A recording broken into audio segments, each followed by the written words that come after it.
Assalamualaikum warahmatullahi wabarakatuh.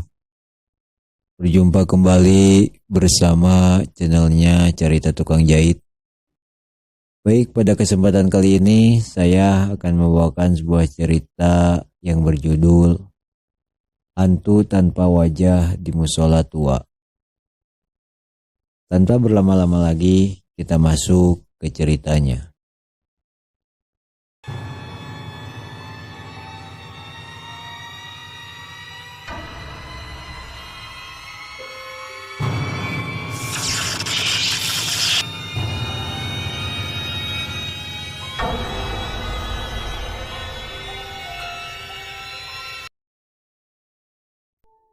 Kejadian ini benar-benar terjadi dan dialami oleh salah seorang sahabatku.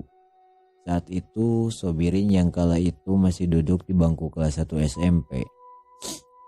Sedang asik tidur-tiduran sendirian di sebuah musola tua milik keluarga yang terletak tidak jauh dari rumahnya.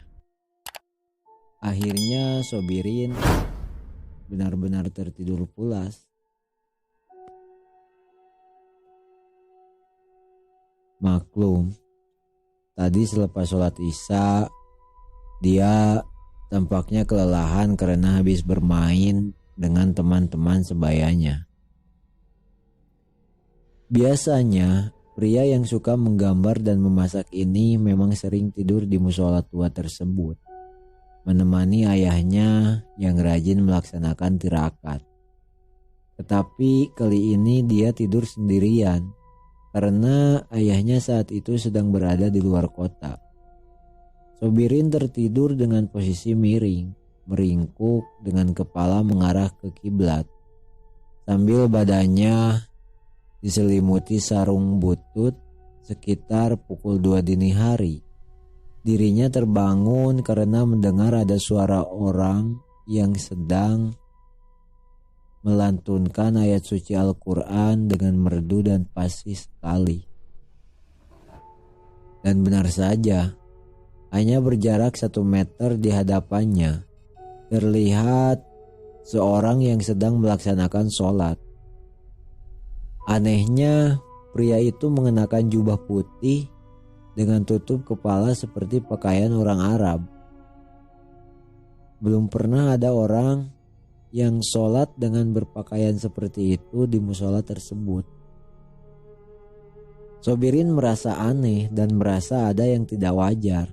Matanya lalu melirik ke arah pintu musola. Ternyata pintu itu masih tertutup rapat. Lantas bagaimana pria ini bisa masuk ke dalam musola? Biasanya kalau ada yang masuk ke musola pasti pintunya akan terbuka. Berbagai pertanyaan mulai merasuki pikiran Sobirin.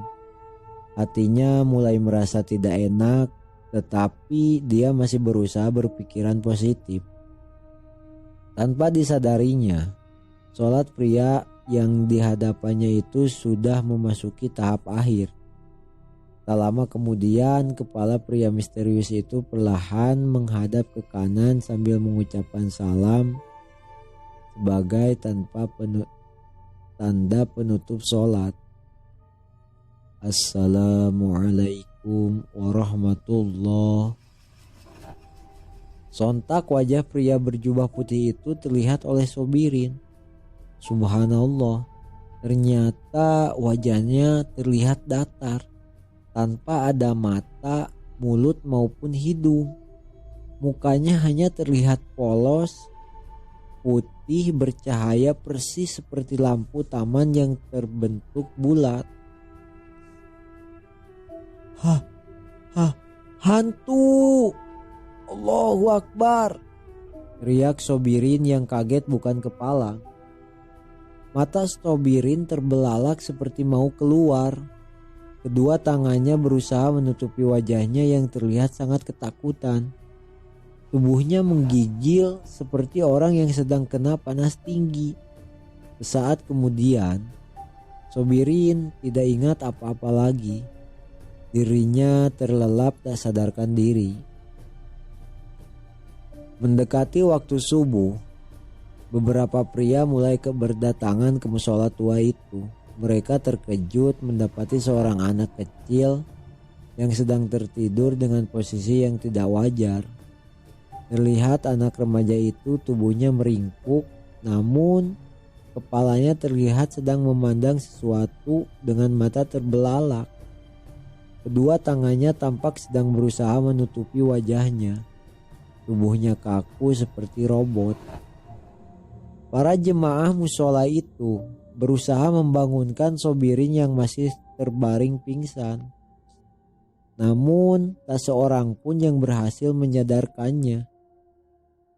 Dia tetap terbujur kaku, tidak bergerak sama sekali kecuali napas dan detak jantungnya yang terdengar agak cepat seperti orang yang sedang berlari. Tidak lama kemudian, masuklah seorang pria tua yang berjalan dibantu tongkatnya. Pria tersebut tidak lain adalah Pak Haji Ahmad, sesepuh desa yang paling dihormati. Melihat kejadian tersebut, Pak Haji menyuruh salah seorang jemaah untuk mengambil nampan berisi air, disertai beberapa bunga mawar dan melati.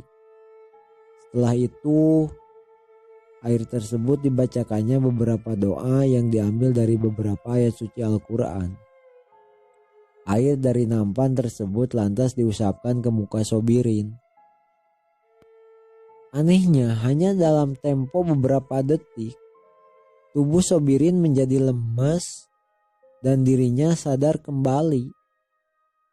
Sobirin heran melihat banyak orang mengelilinginya.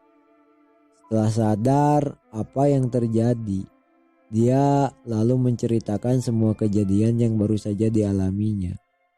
Sejak saat itu, dia tidak berani lagi tidur sendirian di musola tua itu, kecuali jika bersama ayah atau teman-temannya.